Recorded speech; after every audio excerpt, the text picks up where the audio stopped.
Obrigada por perguntar, tô saudável. Só é diferente quando a gente muda a rotina, né? E eu estranhei não ir para a faculdade hoje, mas ia ficar bagunçado, e eu fiquei com o risco de, como teve os laboratórios simultaneamente foram ocupados, o tempo é curto de higienização, né? E aí eu fiquei com receio. A sala de vocês é muito grande, né? E depois eu fiquei avaliando o cenário para que a gente fizesse as estações práticas. Era melhor que vocês acompanhassem aqui, porque essa aula tem bastante videozinho e para que vocês compreendam melhor o cenário antes de ficar na estação prática. Bom, sem mais delongas, eu vou compartilhar a tela aqui com vocês. E aí vocês dizem, por gentileza, vocês estão vendo... Ah, espera só um minuto.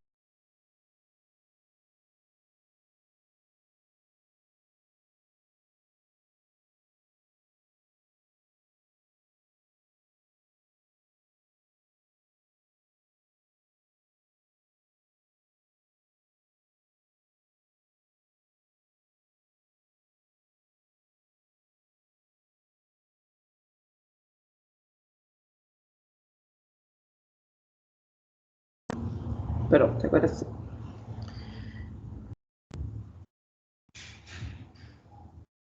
Vocês estão vendo meus slides? Sim.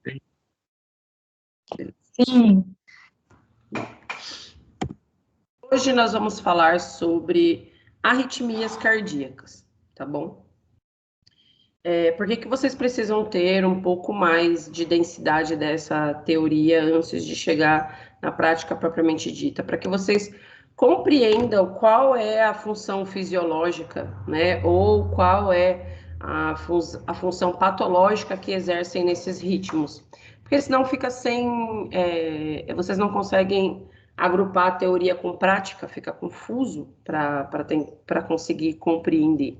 Quando você tem uma base mais sólida do que ocorre nesses... Não passa mais slides. Quando você tem uma base mais sólida com referência teórica, quando você vai para o cenário de prática, fica mais fácil de você associar esse contexto, tá bom? Nós vamos falar dos principais ritmos, das principais arritmias cardíacas, porém, contudo, eu vou dar bastante ênfase nos ritmos de parada, tá? Então, a gente sabe que alguns ritmos cardíacos, né, estudados aí pela ciência, são os que têm mais projeção, mais probabilidade de efetivamente chegar a uma parada cardíaca, tá? São 4 ritmos: fibrilação ventricular sem pulso, atividade elétrica sem pulso e a sistolia, tá? Mas antes disso, deixa eu abordar uma coisa com vocês para que vocês retomem um pouco da parte teórica. Os ritmos cardíacos, eles se originam lá do feixe de His-Purkinje, propagado para o nodo sinoatrial, lá no átrio direito. Deixa eu ver se eu tenho aqui. Ó, eu vou dar um spoiler da minha própria aula, para que vocês compreendam da onde vem. Pausa. Não é esse. Aqui tá melhor. Então, aqui no átrio direito, bem aqui por cima, aqui no cantinho, eu tenho aonde é originado o ritmo cardíaco e ele vem e bate no nódo sinoatrial e ele é disparado por todo o coração, na parte superior atrial e na parte inferior dos ventrículos. Esse daqui, peraí. Deixa eu ver se eu consigo ver melhor para vocês. São tantos vídeos que eu não consigo decorar qual que mostra melhor na onde... Ah, não, esse é o uso das pás. Espera aí, gente, tenham paciência que vale a pena, tá? É só para vocês associarem o que eu tô falando com o vídeo. Aqui, achei. Então, tá aqui, ó. Tá vendo? Ele tá saindo daqui de cima. Deixa eu ajustar minha canetinha. Ele tá saindo daqui de cima e ele bate aqui embaixo no nó do sino atrial aqui, ou no nó do AV, tá? E aí, a partir do momento que ele bate aqui e se propaga, eu tenho o que é chamado de ritmos sinusais. Falei para vocês isso lá na hora da aula de laboratório. Chama sinusal porque ele parte do nódo sino-atrial, tá?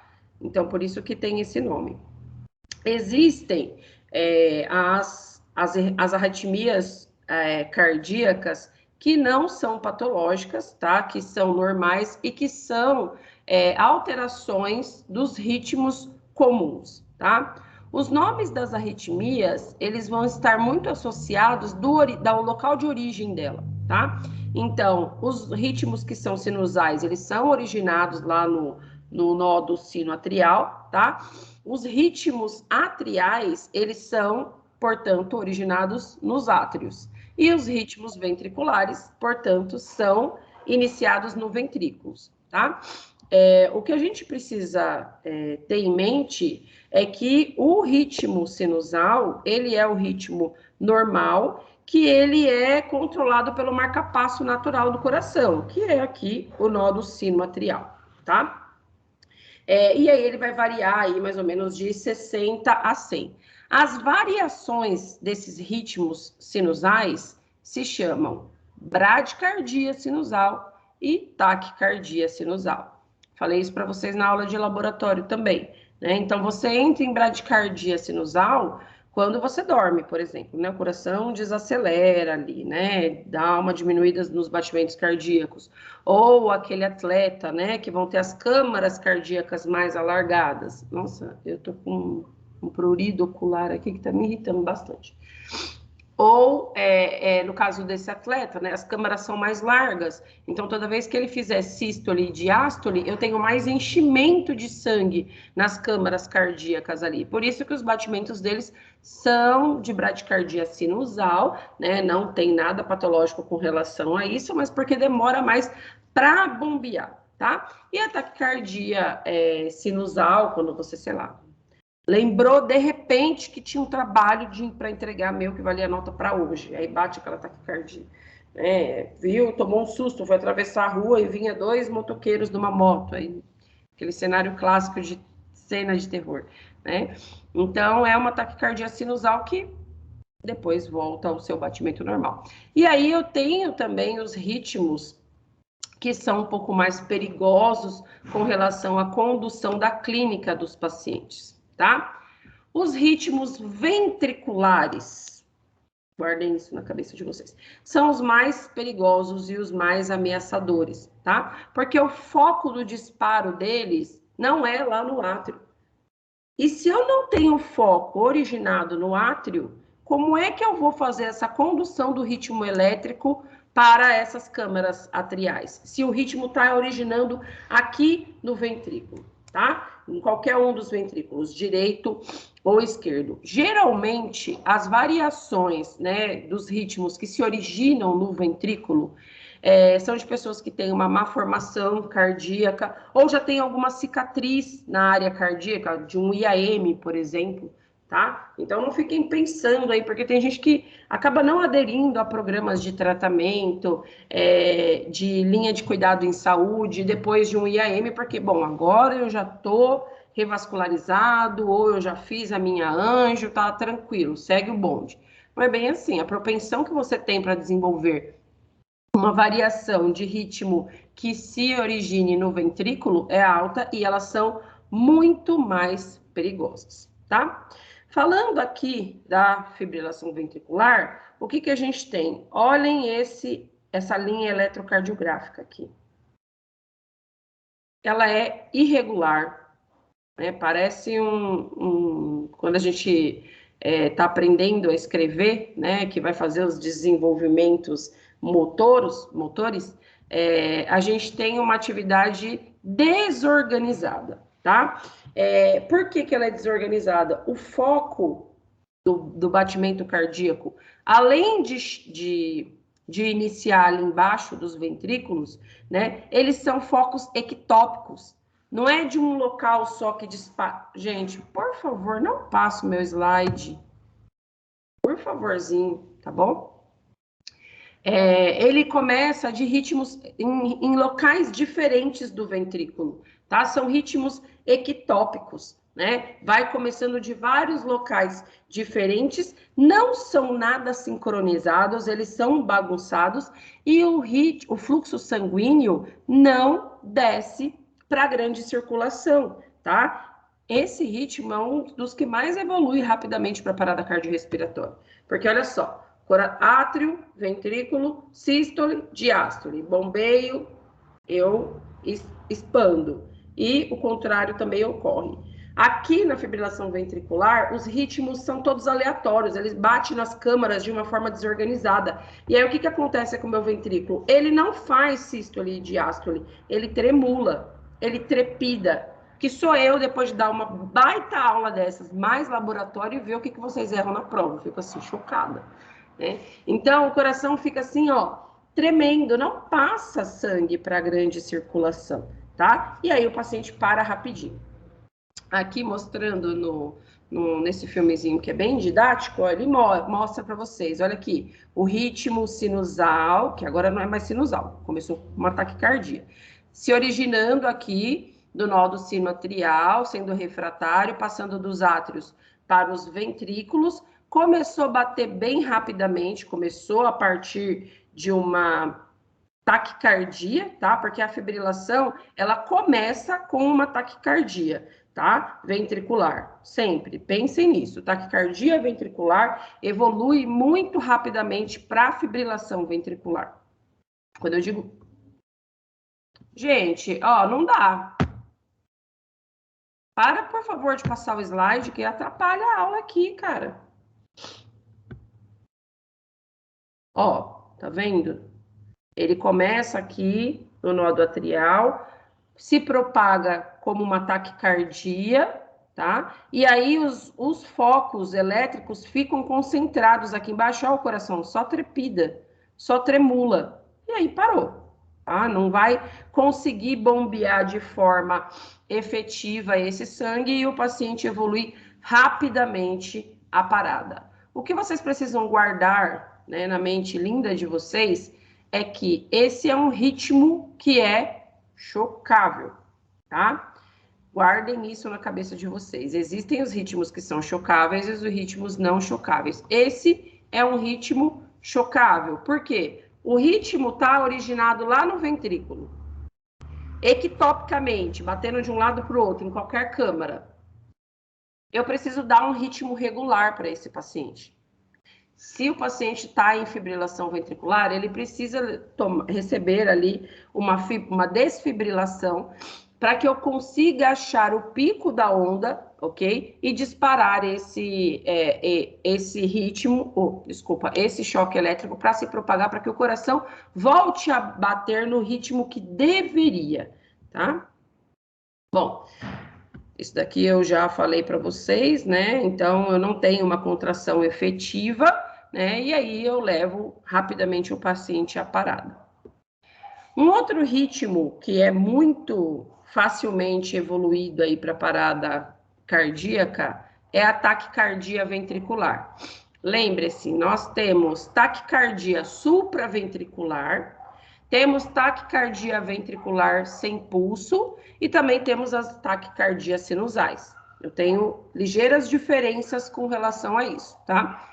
A taquicardia sinusal é aquele exemplo que eu passei para vocês, né? O paciente tomou um susto, a pessoa, enfim. E aí ela pode ser rapidamente convertida. Essa é a sinusal. A taquicardias supraventriculares, elas têm a origem ali no átrio, porque ela é, ó, supraventriculares, tá para cima ali, tá? E eu posso reverter isso de alguma forma. Esse paciente de taquicardia supraventricular, ele não tem sinais de degradação progressiva da clínica dele. Quais são esses sinais? Rebaixamento de nível de consciência, Pode ser também associado a sinais vitais alterados, pode ter também uma vinculação a uma perda súbita de consciência, tá? Então, quando o paciente tem uma taquicardia ventricular sem pulso, uma taquicardia supraventricular, eu tenho uma forma de conduzir. Agora, quando eu tenho esse ritmo estabelecido aqui, que você tem um ritmo na tela, olha como é esse ritmo aqui. Os QRS, lembra do complexo QRS? Aqui, ó, eles são todos largos, tá? E eles são estranhos também, né? Eu não tenho a onda P, ó, vocês estão vendo a onda P aqui? Não tem, olha só, tá?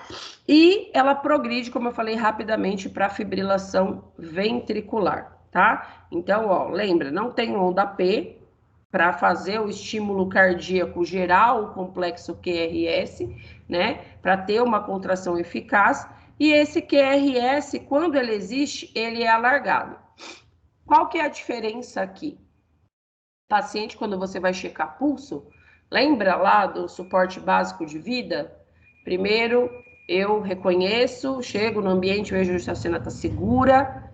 Segundo, eu vou identificar isso, né, checando os pulsos centrais, vendo se esse paciente respira. Eu chamo esse paciente. O paciente não responde, não tem pulso, não respira. Eu chamo ajuda, começo as compressões efetivas, tá? Quando eu tenho a identificação desse período do pulso, mas eu vejo o batimento cardíaco, significa que é uma modulação de taquicardia ventricular sem pulso. Esse basicamente é o ritmo, tá, gente? QRS alargado, mas vocês podem encontrar um ritmo diferente desse daqui, do QRS alargado, e não tem pulso. Lá na fibrilação ventricular você encontra pulso, tá? Em outras categorias vocês vão encontrar pulso, mas nessa propriamente dita não. Então, quando eu tenho uma TV, eu também preciso me enquadrar na terapêutica de choque. Então, fibrilação ventricular e taquicardia ventricular são ritmos chocáveis, tá ok? Então, lembra que esse ritmo evolui rapidamente para uma fibrilação ventricular. Lá na aula, eu mostrei para vocês, né, a diferença do DEA para o cardioversor. O nosso DEA é exatamente idêntico a esse aqui. E eu também mostrei para vocês o cardioversor, não era tão moderno quanto esse, né? Mas estava lá de exemplificação para vocês. O DEA, né, como eu falei na aula presencial, eu posso carregar ele para... Ele tem essa maleabilidade, né? Ele é fácil de carregar e eu posso deixar ele disponível em locais que tenha circulação de grande massa de pessoas, né? Porque ele identifica o ritmo e ele mesmo propaga o choque quando é necessário. Qual que é a dificuldade de trabalhar com o DEA? Ele demora para fazer tudo isso, tá? E você não tem tempo numa condição dessa. Uma condição dessa, o que é preconizado é compressão efetiva, sem as pausas, e se houver essas pausas, que elas sejam de formas breves, tá? Então, quando eu começo lá a avaliação daquele paciente numa cena crítica, quando eu faço a verificação do pulso, esse é um momento muito delicado, porque tem gente que assim olhou 2 segundos, já viu que não tem pulso. Você vai ter que precisar de 10 segundos para avaliar o pulso desse paciente. Não menos e nem mais. 10 segundos, para você ter certeza, porque às vezes o paciente está naquele módulo stand-by, vamos colocar assim, tá? As frequências cardíacas são mais espaçadas, tá? E você não vai identificar se você não aguardar esses 10 segundos para a checagem ali do batimento cardíaco, tá? Mas voltando aqui para a diferença entre o cardioversor e o desfibrilador externo automático. Bom, na desfibrilação elétrica, né, eu vou conduzir, então, uma corrente elétrica lá no pico da onda, tá? para que eu consiga identificar onde que é a minha máxima potência cardíaca e aí sim deflagrar um choque, tá bom? A diferença da cardioversão é que eu vou realizar desculpa, eu falei errado, tá? Desconsidero o que eu falei agora. Quem faz a identificação do pico é o cardioversor, não é o desfibrilador. Desculpa, eu fiz confusão na hora de falar para vocês, porque eu fico olhando para uma imagem e falando da outra. A desfibrilação elétrica, então, ela vai reverter essa taquiarritmia, essa taquicardia, tá? Ela não vai encontrar, ela não faz sincronização, tá? Quem faz sincronização com a onda R é o cardioversor, tá? Então, esse daqui vai estar em ambiente intra-hospitalar, ele tem isso eu também falei na aula prática para vocês, ele tem um botão aqui que se chama Sync, tá? E é ele que identifica o pico, a onda apiculada lá do complexo, tá? Para aí sim disparar, tá? Eu vou utilizar esse meu cardioversor aqui nas TSVs, nas taquicardias supraventriculares, né? Essas taquicardias, elas são lá da parte de cima, e tem origem mais atriais ali, e aí eu preciso disparar uma onda elétrica sincronizada para que encontre a onda apiculada ali e fala para o nó sinoatrial. Não é assim que bate, né? Tem que bater num ritmo sincronizado. Aqui, na taquicardia ventricular e na fibrilação ventricular, tá tudo bagunçado. Eu não encontro a onda apiculada lá. Por isso que eu preciso desfibrilar.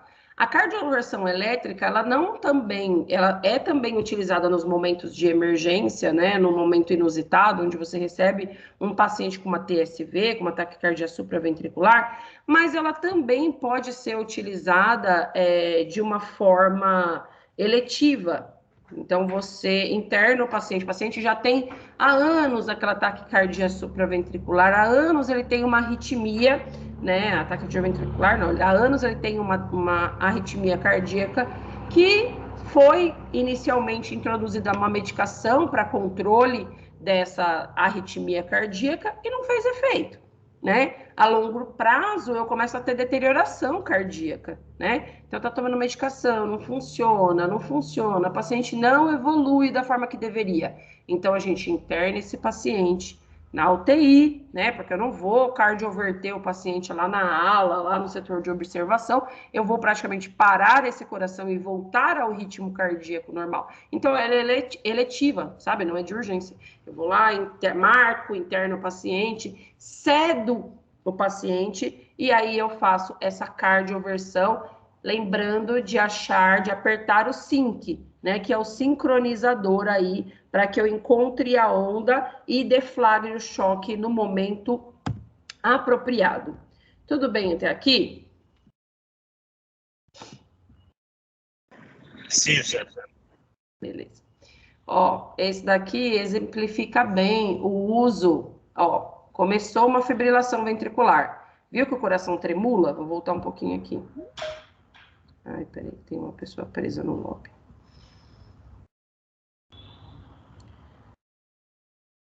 Ó,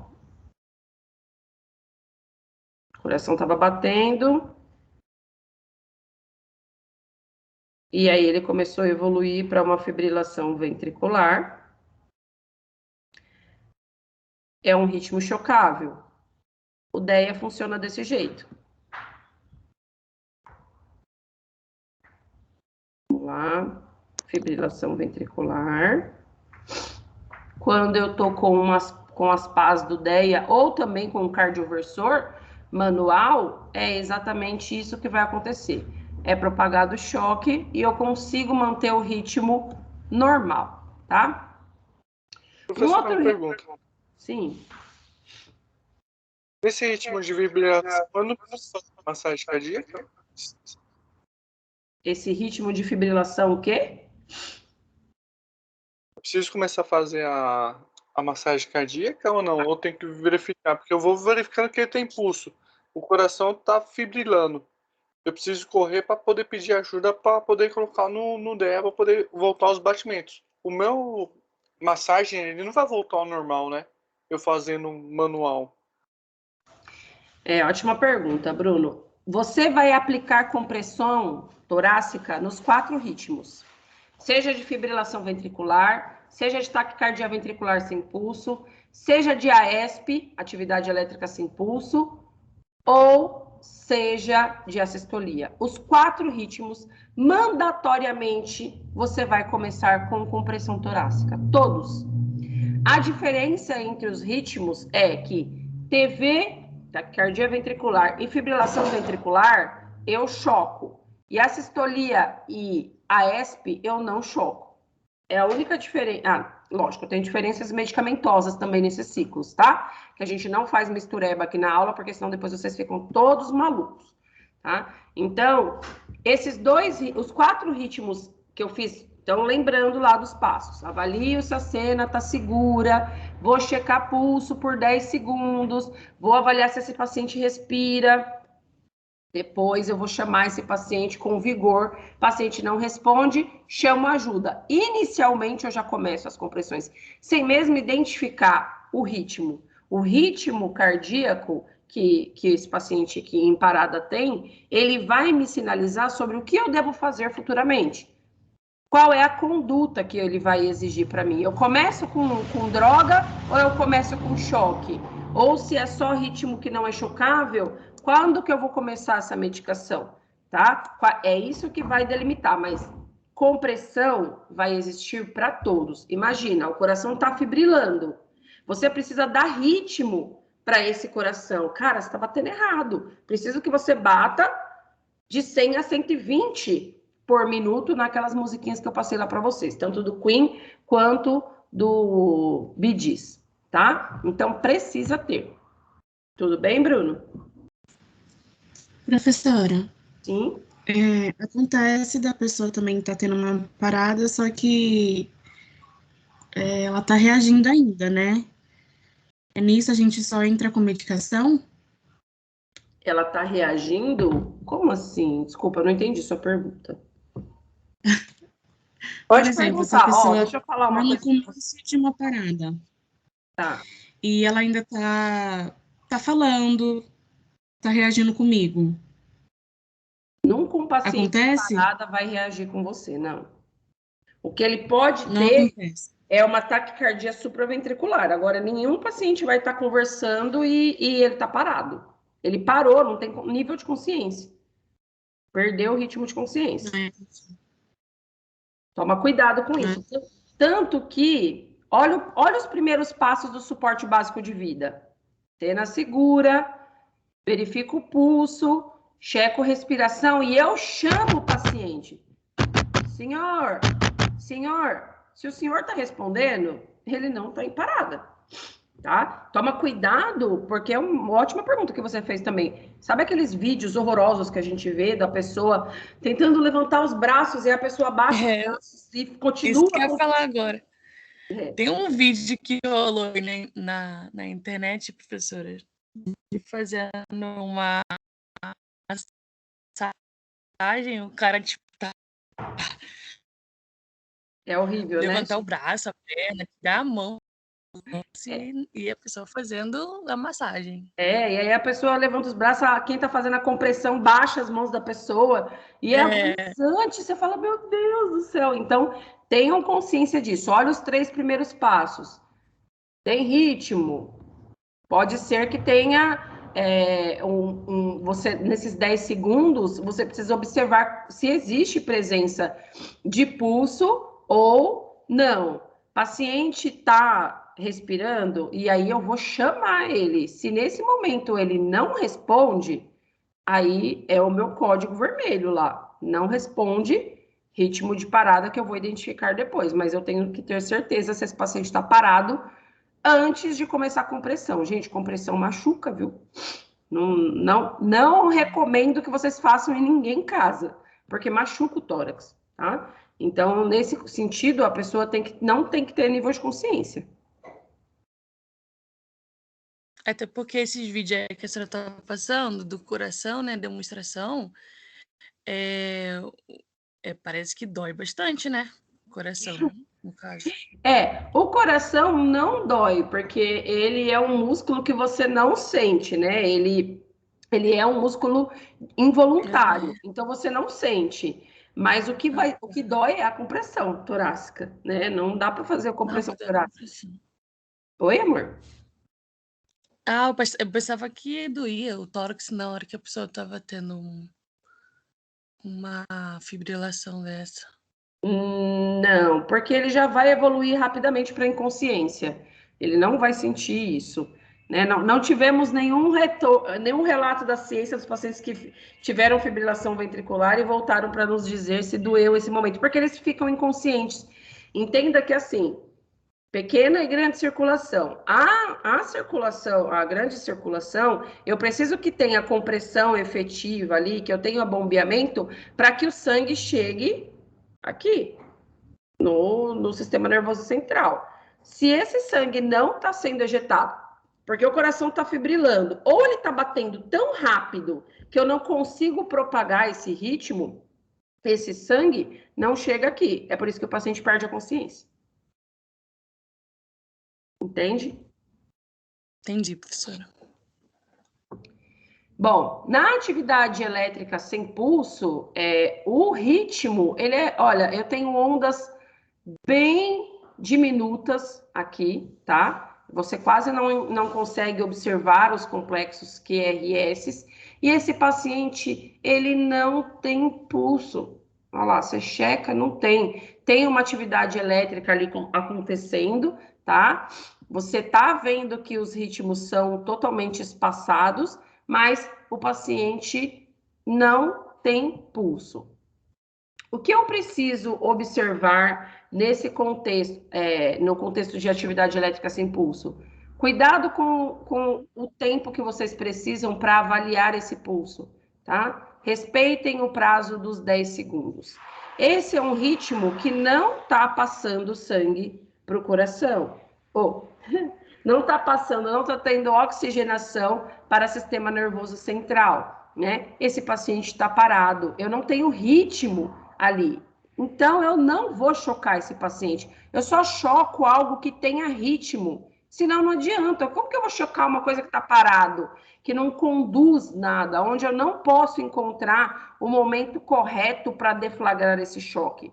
Então, na sistolia, na atividade elétrica sem pulso, aqui, onde eu não tenho uma efetiva contração, não adianta eu deflagrar esse choque no paciente, tá? O que eu vou fazer é compressão eficaz associado à classe medicamentosa, que a gente vai passar para a próxima aula para falar sobre isso com vocês, tá? Não dá para associar tudo porque faz uma bagunça. E o ritmo de assistolia, então? Gente, me dá um minuto para encostar a porta aqui, para não fazer barulho para vocês.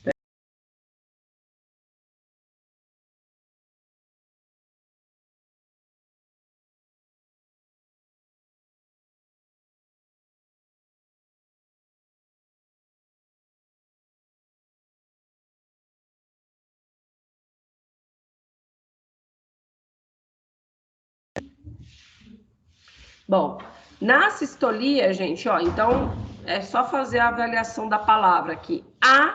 Quando eu tenho um A antes, significa de ausência. Então, ausência de sístole, assistolia, tá? Eu não tenho nada no traçado cardíaco, nada, tá vendo? É a linha reta. Protocolo de linha reta, protocolo de assistolia. Antes de eu iniciar qualquer conduta desse paciente com relação ao suporte avançado, porque o suporte básico se mantém, tá? Então, eu chamo o paciente, checo o pulso, chamo ajuda, trago ideia, eu vou fazer um protocolo que algumas pessoas fazem um mnemônico dessa conduta que se chama protocolo CAGAD, ou cagada, como vocês preferirem, tá? Porque a maioria das vezes, eu não consigo escrever e falar ao mesmo tempo aqui. A maioria das vezes, algumas circunstâncias ocorrem desse paciente estar apresentando uma sistolia, mas não é real. ela não está acontecendo. Por quê? E por isso que eu preciso fazer esse protocolo CAGAD antes de prosseguir, tá? O que é o CA? Eu vou checar os cabos desse paciente. Será que todos os cabos, todos os eletrodos estão posicionados da forma correta? Ou o que era derivação aqui está lá nas extremidades? Então, eu checo os cabos. Eu vou checar também o ganho desse paciente. No monitor cardíaco, existe uma configuração onde você aumenta o tamanho da onda ou diminui ela, tá? E às vezes essa onda, alguém foi lá fazer uma limpeza terminal no monitor e diminuiu esse ganho. Às vezes o paciente tem uma frequência, tá? Que ela não é lá uma frequência sinusal, óbvio, mas pode ser uma bradicardia, tá? Ou pode ser um bloqueio, e esse paciente tá com a onda tão pequenininha que você acha que é a sistolia. E não é muito recomendado aí cientificamente que um paciente em bradicardia entre em protocolo de assistolia. Então, olha o ganho e também cheque a derivação. O que é checar a derivação? Às vezes você colocou o monitor lá para fazer uma derivação que não é apropriada para leitura de parada. Então, coloca um D2 contínuo para leitura ali, ó, do monitor cardíaco para você efetivamente verificar que é uma sistolia. E tudo isso é rápido, tá, gente? Não dá para demorar aí 10 minutos avaliando tudo isso. Porque se esse paciente estiver realmente em assistolia, bom, ele já perdeu aí oxigênio por 10 minutos. As chances desse paciente evoluir positivamente é muito pequena, tá? No caso de assistolia, né, onde eu tenho o protocolo aí de linha reta confirmado, o que eu tenho que proceder aqui? Também não choco, a sistolia não é um ritmo chocável. Veja, eu não tenho nenhuma atividade elétrica aqui, ó, exemplificada no eletrocardiograma, eu não tenho. Então, eu vou fazer compressão efetiva associada à medicação. Tudo bem? Nada de desfibrilar, cardioverter. Nossa, gente, eu não sei quem é, mas tá me irritando isso, sabia? Porque atrapalha. Eu tô nesse slide, não fica passando o slide, por favor.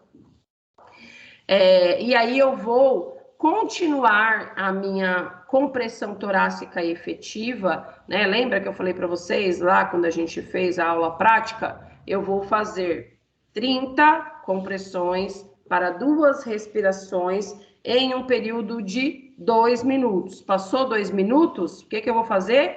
Checar. Pode ser que o ritmo desse paciente voltou, né? Ou ele mudou de ritmo. Era uma sistolia e virou uma fibrilação ventricular. Ou era uma sistolia e virou uma taquicardia sem pulso, tá? E aí as terapêuticas vão se alternando, tá? Esse vídeo ele é bem bonitinho, porque ele mostra de uma forma bem didática os tipos de arritmias. Tá? Então, primeiro ele mostra aqui o ritmo sinusal lá sendo originado no nó do sino atrial, como deve ser, né? Sendo refratário aí à condução cardíaca. E olha só, o sangue, quando ele tem um bombeamento efetivo de sístole e diástole, ele faz a grande circulação aqui, levando oxigênio, nutrientes e glicose para os tecidos. Olha lá, ele bem bonitinho, recebendo aqui do átrio direito, batendo no feixe de rins, batendo no nó do sino atrial e conduzindo para todas as outras extremidades, tá bom? Olha ele aqui fazendo em slow motion. Recebeu dos ventrículos, pronto, teve um batimento cardíaco. O que vocês contam desse ritmo cardíaco é essa efetiva contração, tá? Então, mais uma vez, aqui ele exemplifica o batimento comum e aí começam os processos de arritmia, tá? O que ele quer demonstrar aqui é que a verificação de pulso, ela é essencial nesse tipo de condução, tá? Alguns tipos de arritmia, como a gente já falou, a fibrilação, que tem um ritmo irregular, né? A taquicardia, onde eu tenho um batimento rápido, curto, mas ele é efetivo, ele ocorre, ou a bradicardia, onde eu tenho os batimentos aí mais espaçados entre as passadas, entre as batidas, tá? Na arritmia atrial, né, como eu falei para vocês, ele deflagra aqui do nó do sino atrial, mas ele fica só aqui, ó, batendo e sendo conduzido só por essas câmaras. Eu não consigo ter o batimento para a câmara ventricular. Na supraventricular, eu tenho um foco atrial aqui batendo, olha os ventrículos lá embaixo, com uma diferenciação do ritmo que está sendo propagado aqui nos átrios. Bom, quem está no lobby vai ter que esperar um pouquinho, tá? Porque senão tem que pausar o vídeo. As arritmias que são originadas aí nos átrios, elas são muito comumente classificadas de flutter atrial, tá? Fibrilação atrial e taquicardia atrioventricular reentrante nodal, tá? Que ele compara a diferença entre um ritmo sinusal e uma taquicardia ventricular, que são aquelas que são mais perigosas, tá bom? E aqui é uma fibrilação ventricular, olha lá, o coração tremulando. É por isso que eu preciso aplicar o choque aqui nesse caso, para que ele volte a ter contração efetiva dos músculos e das câmaras cardíacas, para aí sim, olha lá, o sangue não sendo ejetado, fica aqui, ó, congesto, tá? E na bradicardia, né, primeiro tem as bradicardias sinusais, como eu falei para vocês, mas eu também tenho aquelas patológicas que também são conhecidas como bloqueio. Essa condução elétrica está sendo mais delongada do que se deveria. E aí, se eu tenho o ritmo não propagado da forma como deveria, é claro que eu não vou ter o sangue efetivo para a circulação nesses locais, né? Principalmente nos grandes órgãos, tá? Bom, aqui ele vai falar um pouquinho sobre quais são os tratamentos, né, que eu tenho que ter com esse paciente que tem uma arritmia cardíaca, mas aqui é super interessante sobre o procedimento de ablação. O que é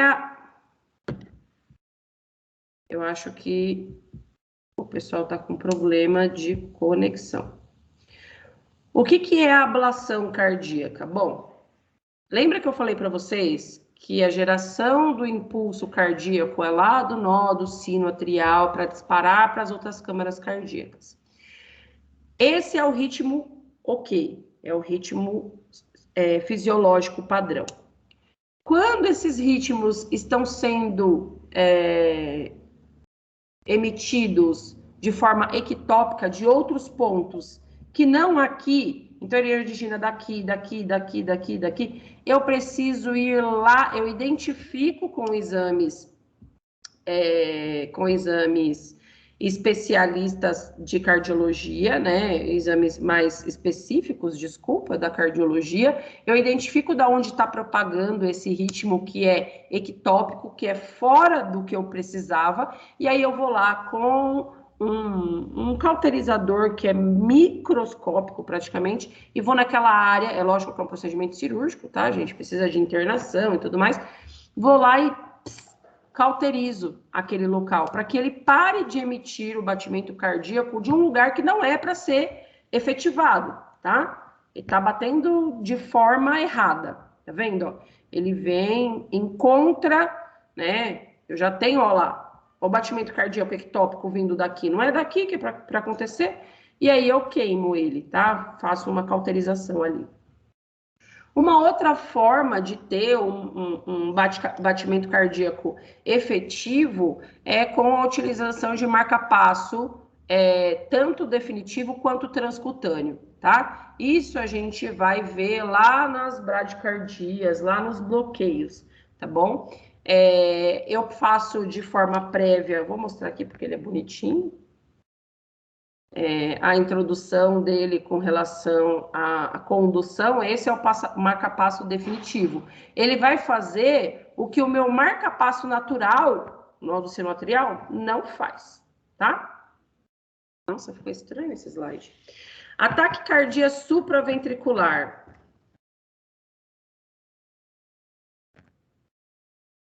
Ficou estranho mesmo. Vou mostrar nesse daqui. Bom, então lembra disso. As arritmias que são originadas de outras partes dos átrios, elas são patológicas. Ela tem que começar lá no nó do sino atrial. E aí eu tenho essas subdivisões, tá? A minha TSV, a minha taquicardia supraventricular. Quando eu reconheço isso, olha lá, o QRS super estreitinho, tá? Bem estreitinho e com propagação rápida, tá? Então, esse paciente vai bater aqui lá para 200 batimentos cardíacos por minuto, 200, 225, tá? Até 250. É uma taquicardia supraventricular. Só que ele não tem sinais de degradação. Você identifica a taquicardia. O paciente, claro, tem uma sensação ali, né, de palpitação, é isso que ele vai falar para você. Nossa, é uma sensação ruim, tá palpitando, mas sinais clínicos estão estáveis, tá? Não tem aumento abrupto de PA, não tem queda no nível de consciência, é uma taquicardia supraventricular que eu posso, primeiramente, fazer a reversão com manobras manuais. Quais são essas manobras manuais? Nós, enfermeiros, estamos amparados dentro do nosso conselho para fazer uma das manobras manuais, tá? Que é a manobra de Valsalva. Então, a gente vai pedir para o paciente colocar a mão na boca, assim, né, o dorso da mão, e assoprar, não permitindo que o ar saia. Então, vai fazer como se fosse fazer falando mais comumente para o paciente entender o que você quer, assopra com aquela força para fazer cocô. É isso que vocês vão falar para o paciente, tá? Porque ele não vai entender o que é uma manobra de Valsalva, tá? Então, assopra. Gente, é efetivo. E não fica brincando de fazer isso, não, porque dá uma queda abrupta aí de frequência cardíaca, tá? Funciona e funciona de verdade.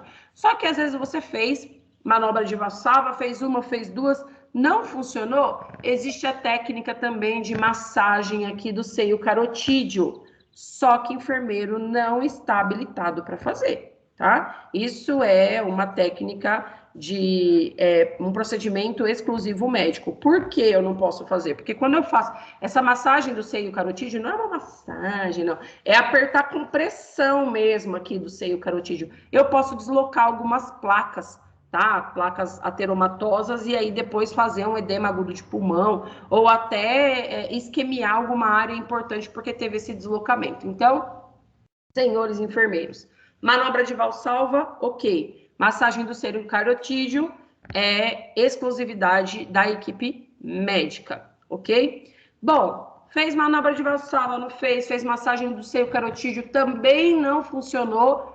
Vou partir para a parte química agora do tratamento. Com a utilização de um medicamento chamado adenosina. A adenosina é praticamente, não é o correto falar isso farmacologicamente, mas só para vocês entenderem. Ela é quase a antagonista da adrenalina, tá? A adrenalina aumenta o batimento de frequência cardíaca. A adenosina, ela vai fazer o oposto. Então, eu vou utilizar isso numa taquicardia supraventricular para que a chave do coração, o nó do sino atrial lá, seja desligado e ele volte à sua propensão normal. Então, gente, esse paciente, claro, precisa estar dentro de uma sala de urgência, tá? Com o médico do lado, completamente monitorizado, um acesso pérvio e de grande calibre, tá? Paciente ali com a equipe completa do lado, tá? Porque eu vou desligar a chave do coração do paciente quando eu faço a administração de adenosina.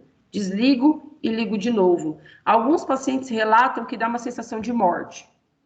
É exatamente isso. Então, vocês precisam avisar o paciente antes da realização desse procedimento, tá?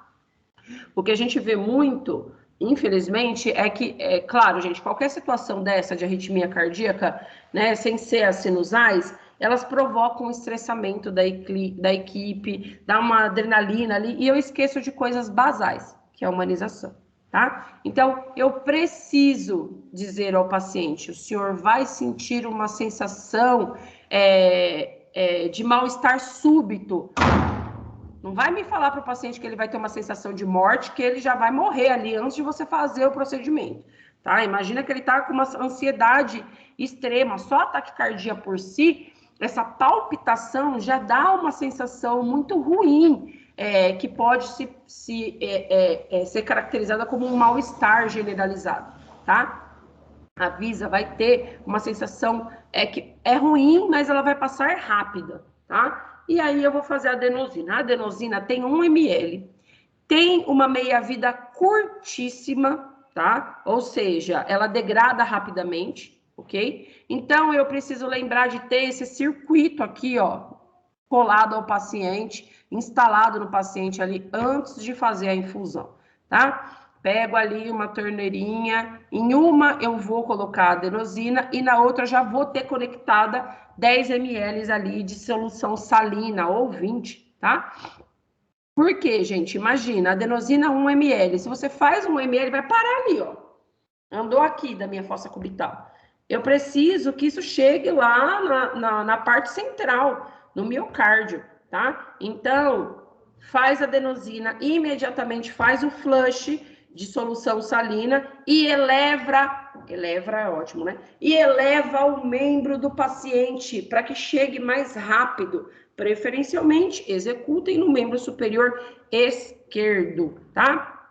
Posso começar aí, como a TSV não é um ritmo propriamente dito de parada, ele pode evoluir, mas é muito raro acontecer. Ele pode virar uma TVSP, pode virar uma taquicardia ventricular sem pulso, se o paciente começar a degradar, tá? Se a característica clínica dele começar a decair.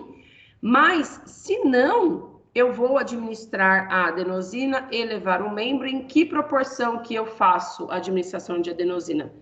Começo com 300 miligramas. Fiz, não funcionou, parto para 600 miligramas, tá? Mas lembrem-se disso, tá, gente? O paciente precisa estar monitorizado dentro de uma sala que possa me proporcionar um atendimento imediato de suporte avançado cardiovascular, ok? Tudo bem até aqui?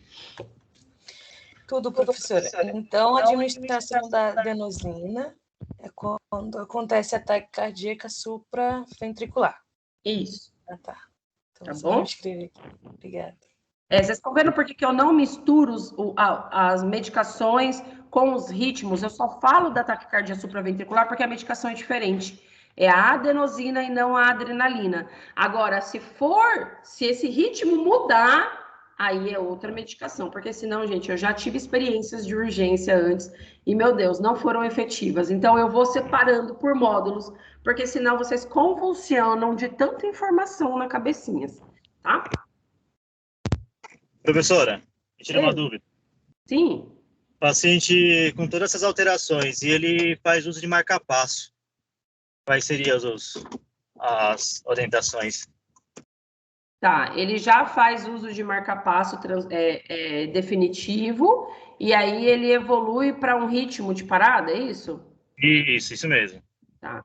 Então, assim, se for um ritmo chocável, eu vou precisar tirar a potência de funcionamento desse marca-passo, tá? Quando o paciente ele coloca o marca-passo transcutâneo, que eu vou falar lá embaixo nas brades e nos bloqueios, ele recebe um cartãozinho. Nesse cartão tem o nome da central, o código do marca-passo dele, e a central desativa o marca-passo transcutâneo desse paciente de forma remota. Tá? É incrível isso, né? Já pensou se alguém usa essa tecnologia para o mal? Quantas pessoas não morreriam? Mas isso é muito teoria da conspiração, né? Porém, se você não tem tempo para isso, o local não é apropriado para isso, eu uso Lima. Desculpe. Desculpa, fala Giovanna, eu estou entrando no hospital, tenho consulta agora, vou sair da aula. Tá bom, Gi, querida. Tá bom? Depois, se você quiser, você assiste a aula gravada para você não perder as informações, tá bom? Tá bom, Pro, obrigado, tá? De nada, ela é tão fofa. Tá. Bom. Professora. Oi. É o Carlos. Referente à adenosina, qual o máximo de miligramas que pode ser administrado? É recomendado que você faça esses dois ciclos, um de 300, 300 é uma ampola, e 300 é uma ampola? Agora eu não lembro qual que é a miligramagem da adenosina, não sei se é 150 ou se é 300, de verdade, eu vou ficar... Depois alguém pesquisa aí no Google para mim quantas miligramas tem uma ampola de adenosina. Eu acho que é 150, que você teria que iniciar com 2 ampolas, tá? Porque menos do que isso é ineficaz. Eu tenho quase certeza que ela é 150. Precisa usar 2 de uma vez. Depois se na primeira de 300 não foi, o paciente não baixou o ritmo, aí você passa para 600 miligramas. Passou para 600, não funcionou, aí já vai para outra terapêutica. Preciso consultar um especialista. Então, máximo 600 miligramas. Uhum. Aí, pegando a última questão que foi citada do marca-passo, nem todo paciente carrega esse cartão. É. E aí? É isso que eu ia complementar agora, antes da Gi falar que ia sair. Bom, o paciente não tem o cartão para que eu possa desligar remotamente, que essa é a forma mais efetiva e correta, tá, gente? Não tenho. Então... Oi? 6 mg em 2 ml. Oi, Leomara, desculpa. É 6 ml. Ixi, eu não... Alguém entendeu? Porque eu não entendi nada, tá cortando muito.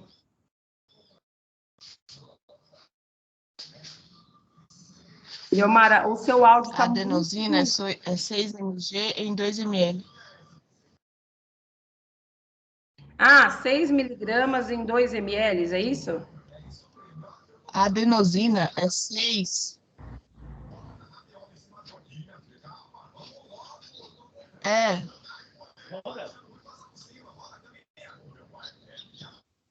Ai, Leomara, desculpa aí. Eu não consigo entender o que ela tá falando. Mas... Professora, ela está dizendo que a adenosina é 6 miligramas em 2 ml. Ah, tá. Obrigada, Anderson. Então, aí eu já descobri que eu falei uma groselha aqui para vocês. Tá vendo? Deve ser confundindo com a amiodarona. Eu tô falando a dose da amiodarona, não tô falando a dose da adenosina. Desculpa, gente. Eu vou fazer 3 e 6, tá? Miligramas. Ainda bem que vocês me ajudam. Desculpa por esse erro, tá? Eu tô falando dose de amiodarona, não tô falando dose de adenosina, tá? Então, eu começo com adenosina 3, adenosina 6. Existem algumas bibliografias que orientam para adenosina 9, só que não é eficaz. Eu já vou partir para outra medicação, que é a amiodarona, e consultar um especialista, tá? Que aí a amiodarona eu já começo com 300, que a amiodarona é de 150, né? Desculpem. Bom, vamos passar aqui para a taquicardia sinusal, que eu já falei para vocês, só para que vocês vejam o QRS aqui. Então, ela é um ritmo sinusal que aumentou a potência, tá? E não falei o que faz com o paciente, né? Ai, desculpa. Bom, não consegui entrar em contato com a empresa que fez o marca-passo, né, do paciente para desligar ele remotamente. Eu uso um imã. O imã vai fazer com que esse marca-passo que efetua as contrações dentro do miocárdio do paciente não sejam deflagradas. Eu vou fazer um neutro. Quando eu faço o neutro, eu coloco o imã lá em cimazinho assim, e esse marca-passo para de funcionar para que eu consiga efetivamente identificar os ritmos desse paciente e continuar com a minha terapêutica, tá? A maioria dos carrinhos de emergência tem um imã colado atrás deles, tá? A maioria. Se não tiver, dá uma olhadinha lá para que vocês não fiquem sem esse objeto tão simples, mas que salva vidas, tá bom? Eu juro que eu achava que isso não era verdade. Sim, é verdade. A história do imã. Não, é verdade. Pior que eu nunca presenciei para saber se realmente acontece, mas que está descrito como manobra efetiva, está, mas eu, de verdade, nas minhas vivências de urgência, eu nunca presenciei, tá? Bom, agora... Oi. É o Devanildo. Eu já presenciei, assim, até foi uma coisa engraçada, que foi um óbito. Esses óbitos com marca-passo são... Diz que são terríveis, né? O que aconteceu, Deva? Então, que aí, né, o paciente deu óbito e para retirar o marca-passo, né, não podia mandar o paciente para o necrotério. Aí foram atrás, né, do pessoal que vem desligar e não conseguia. Aí foi e desligou, assim, não desligou com o ímã, mas a gente usou o ímã para dar uma cancelada, por enquanto. Só para dar o ISO para o cara... Para rodar o eletro. Isso. Obrigada por essa troca aí. É verdade, gente. Imagina assim, o paciente está em óbito, não tem ritmo, mas continua contraindo porque o marca-passo está funcionando, né? É uma coisa anômala aos procedimentos manuais. E aí você faz como? Porque, assim, uma das identificações do óbito é, claro, é clínica, né? Então, você checa lá pupila, batimento, respiração, resposta, né, aos estímulos, que não são dolorosos, tá, gente? Não se faz mais estímulo doloroso. Isso está proscrito. Não faz mais aquele negócio de apertar aqui, apertar leito ungueal, girar mamilo. Não existe mais, tá? Foi proscrito. Mas eu faço estímulo nesse paciente, né? Até mesmo com a luz, para ver se essa pupila está refratária e tal. Bom, eu sei que o paciente está em óbito, mas continua tendo batimento cardíaco, né? Eu preciso deixar neutro usando o ímã, porque eu preciso rodar o eletrocardiograma que comprove que realmente esse paciente evoluiu a óbito com a linha ISO, né? Com aquela linha de assistolia completa, né? Porque senão fica complicado, né? Aí a família olha lá no óbito, tinha um eletrocardiograma funcionando, enfim, não é real. Mas aí eu uso o ímã aí para neutralizar os batimentos. Bom, falando das bradicardias, né? Então, bradicardia sinusal, né? Aquela que é originada do nó do sino atrial, e existem aquelas que são patológicas, como o bloqueio atrioventricular, tá? De primeiro ou de segundo grau, tá? O bloqueio AV de primeiro grau, né? Ele vai ter esse atraso aqui na condução AV e o prolongamento do intervalo PR, tá? E aí, esse bloqueio AV, ele nem é tão grave assim, tá? O de primeiro grau.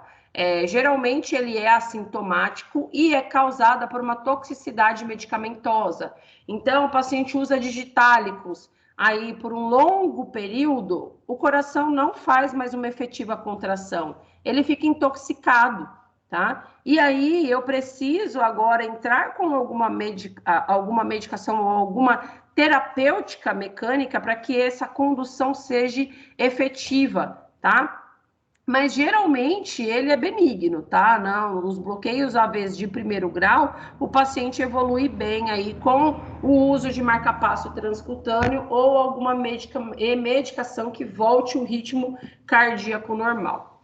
Agora, os bloqueios AVs de segundo grau, esse sim eu preciso tomar cuidado, tá? O meu intervalo PR, olha só, ele é extremamente longo. Esse daqui é o MOBITS 1. Lembrando, tá, gente? Vocês não sairão aqui das minhas aulas especialistas em eletrocardiograma, mas vocês vão ter uma breve noção de interpretação de linhas eletrocardiográficas para que vocês possam efetivamente agir como enfermeiros dentro da clínica onde vocês estejam, tá? Então, ó, eu tenho um atraso aqui do intervalo PR, tá? Geralmente, ele não, o MOBITS 1, que é como ele foi batizado aí, o bloqueio de segundo grau, é raro quando ele evolui para um bloqueio AV completo, tá? O que a gente chama de BAVT, tá? E ele também é causado aí por toxicidades de digitálicos ou os beta-bloqueadores também, ou pacientes que já têm uma má formação cardíaca originada aí por uma cirurgia, por um infarto ou uma má formação, tá? E aí eu vou tratar causas subjacentes, ou seja, a sintomatologia que esse paciente esteja apresentando para que ele possa utilizar alguma terapêutica a longo prazo ou que seja estabilizado momentaneamente, tá? Agora, o bloqueio AV de segundo grau, né, eu não tenho a condução da onda PR aqui antes do complexo QRS, ó, tá vendo? É muito mais alargado. E quando eu tenho um bloqueio AV do MOBITS 2, aí eu vou fazer o uso do pacemaker, do passamarco, é ótimo, né? Do marca-passo, tá? Porque o meu nó do sino atrial lá, ele tá bloqueado. Ele não vai fazer condução, tá? E aí eu preciso de algo que faça essa condução para mim. Quando o paciente apresenta... Gente, os pacientes de BAV é incrível. Você tá olhando, ó, quando é MOBITS 1 ou quando é de primeiro grau, você vê aquele paciente ali de frequência de 40 e você fica olhando para o paciente assim, você fala, meu Deus, ele vai parar. Ele tá parando. Você fica toda hora falando, seu João, tá tudo bem aí? Ele fala, tá, minha filha. Ele só fica um pouco mais lentificado, mas você percebe que hemodinamicamente ele até que responde, sabe? Então, te dá um receio, porque você fala, meu Deus, qualquer hora isso vai parar. Mas é toxicidade digitálica ou de beta-bloqueadores também, que é um dos maiores indicadores que esse paciente evolui aí para os bloqueios, tá? E aí não volta mais, né, gente? Tá intoxicado, né? Quando eu tenho o MOBITS 2 aqui, o bloqueio AV de segundo grau, vou precisar instalar aí, primeiro, o marca-passo transcutâneo. Marca-passo transcutâneo, gente, é igual às pás do DEA, tá? É muito igual. Só que lembra de uma coisa, aquelas pás estão emitindo choquinhos para que o coração bata ritmado, a partir de 60 ali, pelo menos, tá? Tem que sair dessa linha de 40, porque qual que é a progressão que eu tenho de deterioração clínica desse paciente?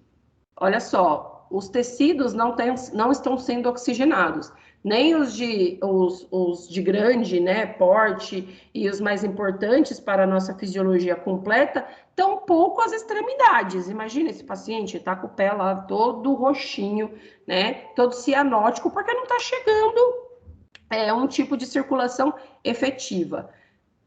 São choques reais, então eu preciso sedar esse paciente para que eu coloque os marca-passos transcutâneos, as placas transcutâneas, tá? Sedar levemente, não é para chumbar o paciente, é só para que eu dê um pouco mais de conforto para essa terapêutica, tá? E aí pode ser que esse paciente, né, ele evolua para um bloqueio atrioventricular total, né, o famoso BAVT. Então eu vou precisar fazer um implante de um marca-passo que não vai ser mais temporário, tá? É aquele que é implantado cirurgicamente, tá? Esse videozinho mostra didática para vocês aqui. Bom, então olha lá, olha a condução, como tá lenta e fraca e nada efetiva, né? Então isso claro que vai trazer uma malignidade para as demais estruturas corpóreas, tá? Então, primeiro ele está fazendo a demonstração de um batimento que é anômalo, né? Que está totalmente irregular, né? Então, não é só no BAVT. Naqueles ritmos que são fora do que a gente precisa e quimicamente com medicação ele não foi efetivo, fiz ablação, também não foi efetiva, então eu vou ter que entrar aqui com um marca-passo transcutâneo para esse paciente. Tá? Desculpa, um marca-passo definitivo, que é implantado aí no tórax do paciente, ganha uma medalha de honra aí, é implantado cirurgicamente, e aí eu preciso fazer uma reavaliação, que já é agendada com a equipe de cardiologia, tá? Temporária da efetividade desse marca-passo. Porque quando ele vai evoluindo, né, os vozinhos ficam com aquele marca-passo há muitos e muito tempo, sem que ele tenha uma reavaliação desse marca-passo, pode ser que ele comece a deteriorar, tá? Pode ser que aquele ritmo não seja mais efetivo pela condução, ou eu preciso verificar a questão de baterias para o funcionamento efetivo desse marca-passo. Tudo bem? bradicardia sinusal, que eu deveria ter colocado esse slide antes, né? Que tudo isso daqui eu já falei para vocês. E aí eu só vou dar uma abordagem rápida com relação às fibrilações atriais, tá? Então, lembra, ela é originada nos átrios. Olha aqui, essa é a condução normal. Bate para cá, reflete no nó do sino atrial e vai para todas as derivações. Quando eu tenho uma fibrilação atrial, não está saindo nada daqui. Gente, vocês enxergam a minha seta? Porque eu estou passando aqui mostrando, mas eu não sei se vocês enxergam. Sim, dá para ver. Tá. Então, ele não origina daqui. Olha os focos ectópicos. Quando eu falo focos ectópicos para vocês, é daqui que eles surgem. Não vem daqui, não reflete aqui e não deflagra para as estruturas onde deveria, tá? Olha só uma exemplificação da fibrilação atrial para vocês.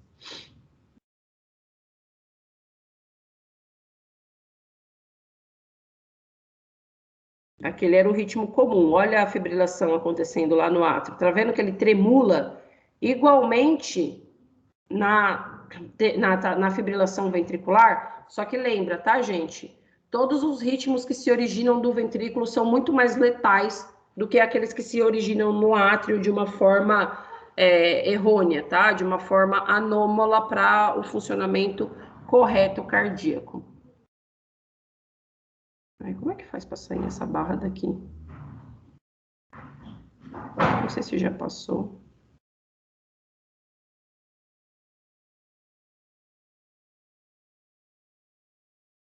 Aí eu vou ter que começar de novo, gente, porque eu não sei qual parte já passou e eu tô com medo de que vocês não vejam a completude desse vídeo. De novo, olha lá, o átrio fibrilando. Mesmo que o átrio fibrile, eu tenho contração nas outras câmaras, que são os ventrículos, tá? Ele fazendo a demonstração da pequena e da grande circulação com o sangue que é oxigenado e o que não foi oxigenado. Olha que bonitinhas as câmaras cardíacas. Sou apaixonada por esses vídeos.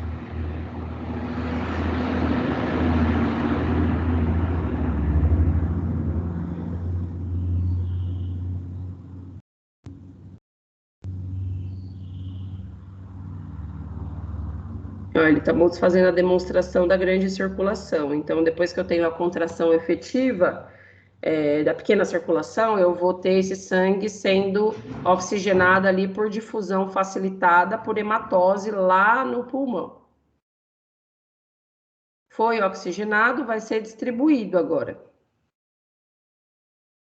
Olha que bonitinho, que didaticamente perfeito. Nó do sino atrial que deflagra esse estímulo cardíaco para todas as outras estruturas cardíacas. É legal quando a gente tem o complemento ilustrativo, né? Dá para você entender melhor o que está acontecendo. Olha as câmaras que se abrem para reentrada do circuito sanguíneo. Olha lá o nó do átrio ventricular.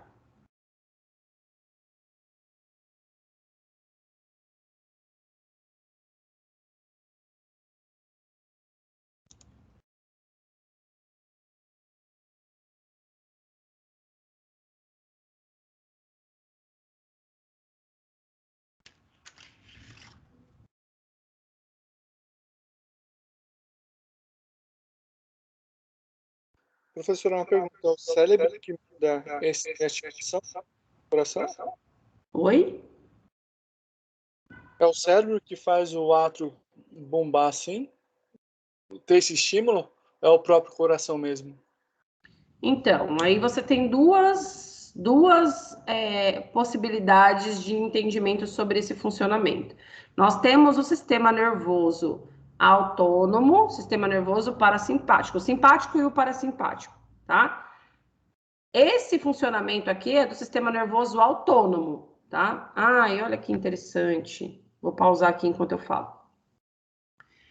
O funcionamento do nosso coração, ele vem com estímulo do sistema nervoso. Porém, como ele tem uma função de propagar os seus choques elétricos dele mesmo, que ele é o marcapasso natural, é ele que propaga, ele funciona sozinho. Por isso que quando eu tenho... agora eu só vou explicar uma coisa para você não fazer confusão. Por que esse sistema nervoso central, autônomo, né, o simpático e o parasimpático, influencia no meu coração? Porque eles são intrinsecamente ligados com órgãos importantes que vão ejetar alguns fluidos no meu organismo para um funcionamento diferente do que o nódulo sinoatrial manda. Então, por exemplo, você tomou um susto lá com os motoqueiros, 2 motoqueiros vindo na rua escura, né? Então, eu vou ter o meu sistema nervoso parasimpático fazendo ali a ejeção através da minha glândula suprarrenal de adrenalina, e meu coração vai bater mais rápido. Isso é a parte do sistema nervoso central atenuando aí no processo cardíaco. Porém, eu tenho que lembrar que o feixe de His-Purkinje lá e o nódulo sinoatrial, eles funcionam sozinhos, tá? Então, às vezes o paciente tem morte encefálica, mas o coração continua batendo. Porque eu não vou ter uma influência mais do sistema nervoso simpático nem do parasimpático para que o meu coração tenha alguma alteração do ritmo cardíaco. É por isso que o paciente de morte encefálica, ele continua com drogas. Por que eu preciso dessas drogas? Porque o sistema nervoso simpático e parasimpático não estão funcionando mais, tá? Mas o meu feixe de His-Purkinje e o meu nódulo sinoatrial estão ok. Respondido? Sim. Beleza. Olha aqui que interessante. Quando eu tenho as taquicardias também, por que eu preciso curar as taquicardias? Ó, gente, isso daqui é um coágulo sanguíneo que estava lá dentro das minhas artérias coronárias. E aí, gente, imagina que você está lavando o quintal. Aquela pressão que você põe na mangueira é o mesmo que ocorre numa taquicardia, né? Eu tenho o estreitamento ali dos batimentos cardíacos, que também são atenuados por uma pressão arterial elevada, já que os meus vasos são comprimidos, e aí esse sangue passa de uma forma muito rápida entre os vasos. E aí eu posso ter esse perigo aqui, que é o deslocamento de um coágulo sanguíneo. E o que esse coágulo faz? Pode infartar, pode AVCzar, pode causar um edema agudo de pulmão, tá? Ó, tá vendo? Ele deslocou para a câmara cardíaca, foi para a grande circulação, né? E chegou lá na região do sistema nervoso central, no cérebro, ocluiu. O que eu vou ter? AVC, tá? De que tipo? Isquêmico, tá? Porque parou de passar o fluxo sanguíneo lá no cérebro, tá? Então, ele vai isquemiar, ele vai morrer aquele pedaço ali. Então, aqui eu tenho falência cardíaca, tem um tipo de taquicardia que está sendo exemplificada aqui para vocês. E aí, quando eu tomo o antiarrítmico, essa condução aqui fica mais controlada, tá? Para deflagração aí de todos os focos cardíacos da forma normal, quando precisa. Então, ela vai agir aqui, tá? Os beta-bloqueadores, eles fazem essa condução um pouco mais atenuada, para que a pessoa não continue com essa frequência alterada, tá? Então, ó, nos casos de fibrilação atrial, ou eu posso cardioverter, ou eu posso fazer uma ablação, ou eu posso colocar um marcapasso nesse paciente. Espera aí que eu pulei aqui. E aí, ó, aqui, ó, é o marcapasso transcutâneo. Por que esse bonequinho tá contraindo? Porque dói, por isso que precisa sedar. Tá levando choquinho aí para o coração receber essas ondas. De novo, a ablação, mostrando lá que eu já falei para vocês dos focos ectópicos, né? Preciso queimar para que ele pare. E o marcapasso definitivo já implantado lá no músculo torácico, ok? Bom, a fibrilação atrial, ela é, então, uma arritmia que é originada lá, né, nos átrios, tá? Ocorre numa porcentagem muito pequena dessa população, tá? E o que geralmente está associado com os sintomas é aquela sensação de palpitação, de dor torácica, tá? E esse paciente tem um desfecho clínico mais favorável do que aqueles que têm algo decorrente do ventrículo. O flutter atrial, ele é um ritmo que é causado por um impulso elétrico que fica girando, se auto-perpetuando. Sabe quando eu mostrei aqui, ó? Aqui.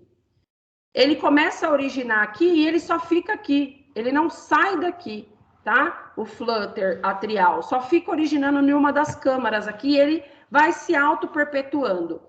Para vocês terem uma ideia, a contração cardíaca do flutter atrial, ela é tão alta que pode chegar a 400 batimentos por minuto. Mas, como eu tenho propriedades refratárias daqui do meu nódulo sino atrial, então ela diminui essa frequência cardíaca para que a gente consiga, nós identificamos com uma frequência aí de 200, 250. Mas a frequência que é originada daqui, se não tivesse a parte refratária aqui do nódulo sino atrial, é de até 400 batimentos por minuto, tá? Então, no ECG tem ausência de onda P, ó, não tem onda P aqui, tá uma bagunça. E ele tem esse padrão serrilhado, tá vendo? Parece um monte de ondinha no mar, tudo serrilhadinho. Ui, eu canso nessa aula, porque é muita coisa para falar de uma vez. Tudo bem? Tudo, Pro. Temos dúvidas? Tem que ver essa aula umas 3 vezes ainda. É verdade. É por isso que eu pensei bem, eu falei, ai, não vou levar isso para o laboratório, não, vai virar uma bagunça, ainda mais se vocês não verem os videozinhos que são tão didáticos, ricamente de conteúdo. Tudo bem, gente? Tudo bem, professor. Tudo, Pro. Então, tá bom. Encerramos por hoje, e na quarta próxima, aí sim é laboratório, tá bom? Bom, vocês podem chegar às 8h30, eu não vou começar antes, tá? Igual eu fiz confusão da outra vez, então está gravado, vocês podem... Filho, tudo bom? Vocês podem chegar às 8h30, tá bom? 8 horas eu vou ter só uma conversa com as monitoras que vão me ajudar para essa aula. E aí, lembrando, gente, eu sei que vocês, professora, nesse dia, era o único dia que eu tinha para marcar uma consulta, que não sei o quê. Eu entendo, sabe? As coisas realmente acontecem. Mas, o que eu vou pedir? Você não pôde comparecer, precisa que algo comprove isso. Ah, professora, eu não pude vir porque me deu uma preguicite aguda de manhã. Tem comprovação? Né? Você foi no médico para detectar isso? Tem algo físico que comprove? Se não, desculpa, gente. Por que eu acho injusto? Eu gero nota para vocês nas aulas práticas. E aí, vocês acham que é justo aquele que levantou cedo, foi lá para o laboratório, né, estava presente, receber a mesma nota daquele que não foi? Não é justo e não seria as minhas atribuições como professora responsável para a formação de um enfermeiro. Eu não dou nota para quem realmente, efetivamente, não entende que essa é uma das disciplinas, todas são importantes. Mas se você não tiver a vivência prática, não tem como. Professora, eu estou procurando alguém para ficar com meu bebê, mas está difícil. Mas eu estou procurando. Tá bom, é isso. É porque fica complicado quando não tem uma aula prática para associar com a teoria, tá bom?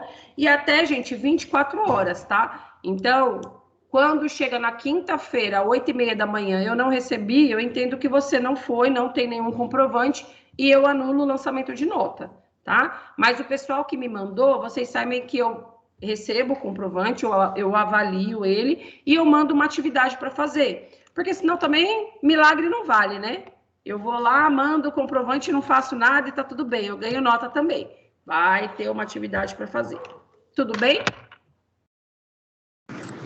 Ok, Pro.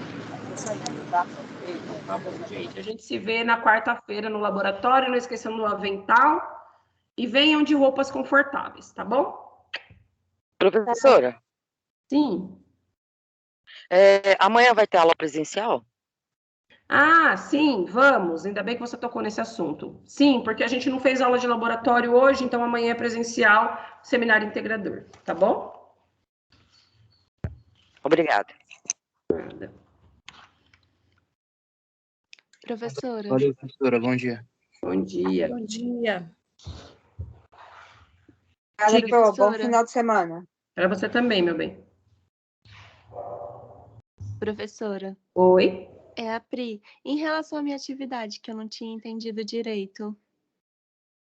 Pri, eu validei, tá? Mas o que você precisava era ter mandado uma lauda exemplificando, porque eu vi que você não tinha compreendido, mas você fez mesmo assim.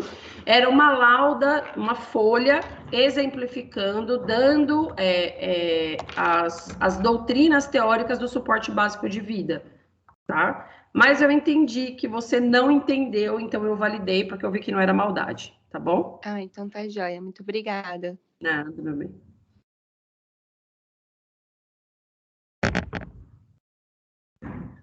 Tchau, Bru. Tchau, Bru. Gente, vou desligar aqui, vocês vão saindo.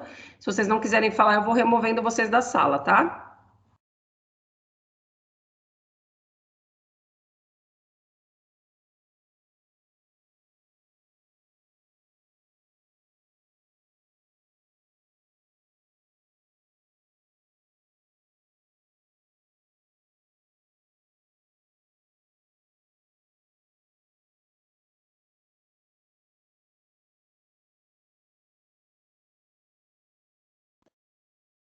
Tá, dá só um momento, tá? Pro Dani? Oi. Desculpa, eu precisei atender aqui o moço. Eu acabei perdendo esse finalzinho. Hoje não tenho Sócrates, né? É isso o nome? Socrative? Não, amor, Isso. hoje não tem Socrative. Tá, aí eu ouvi, peguei no finalzinho a moça perguntando se amanhã tem aula. Não é de urgência e emergência, é outra disciplina que a senhora está dando, não é isso? Isso, é outra Tá disciplina. ótimo. É que esse pessoal tem outra aula comigo amanhã. Ah, não, então tá ótimo. bom? Mas seria pela manhã? Sim, por isso que vocês vão fazer a atividade. Eu vou estar lá para receber vocês. Ah, tá, que eu ia dizer hoje e a nossa atividade. Não, eu sempre peço para vocês irem fazer atividade na faculdade no dia que eu estou, porque pelo menos a minha turma vai descer. Tá. Tá bom? Tá ótimo, então. Então tá bom, encontro vocês amanhã lá. Tá ótimo. Muito obrigada, tenha um excelente dia. Para você também, já. Tchau.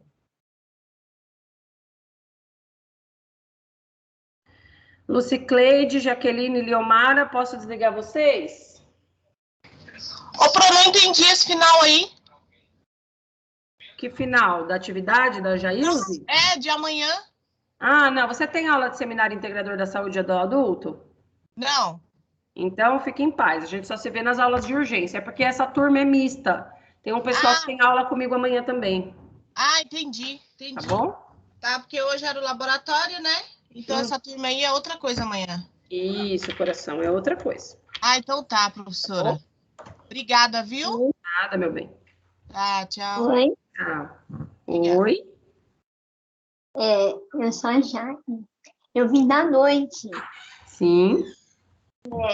Da noite, né? Eu passei para amanhã. Eu ainda não fui no laboratório. Certo. Aí, a partir da semana que vem, eu já vou conseguir, né? Ir trabalhar à noite, né? Aí eu já vou conseguir ir, tá bom? Tá bom, já, que a gente se encontra lá no laboratório do Ruge, tá? Do Ruge Ramos mesmo, né? Isso, meu bem. Tá bom, muito obrigada pela atenção, professora. Imagina, bom descanso. Bom dia, sim. Obrigada.